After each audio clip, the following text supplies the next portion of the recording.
handa na talagang harapin ni Kim Chu ang kanyang mismong sister na sila Kam Chu, kung saan siya mismo ay kumuha o mismong niloko itong si Kim Chu sa 20 million na nawala sa bank account ni Kim Chu, lalong-lalo na hindi naman pala diretsahang ipinagkatiwala sa kanya, pero alam naman umano niya ang bank account ni Kim Chu.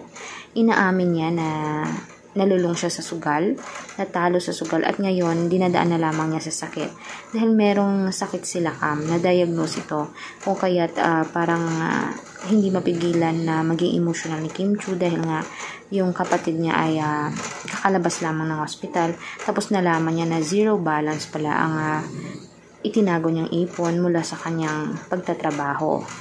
Alam naman natin kung gaano kasipag si Kim Chu na humanap ng pera para naman umano sa future niya, na para maiambak na niya at para naman mismo sa magiging pamilya niya sa huli.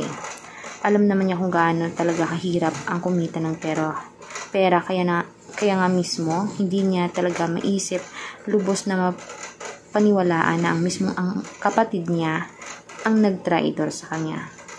Pinakamasakit yun dahil ang pamilya niya, kadugo niya. Itong sila Kam pala na minsan niyang nakasama sa mga interviews, sa shows niya, ay talaga namang isa pala sa salarin kung bakit buong ipon niya ay nawala. Malaking halaga ang 20 million. Hindi basta-basta yun mapupulot sa daan. Kaya ano ba mismo ang mismong mako-comment niya dito? Tama nga ba na kasuhan ni Kim Chu ang kanyang ate Kam na mismong kumuha ng kanyang ipon? I-comment nyo sa baba inyong mga sagot. At kung gusto nyo pa ng update, please mag-subscribe, i-like, i-share ang ating videos on public. Maraming salamat po mga kanatizen.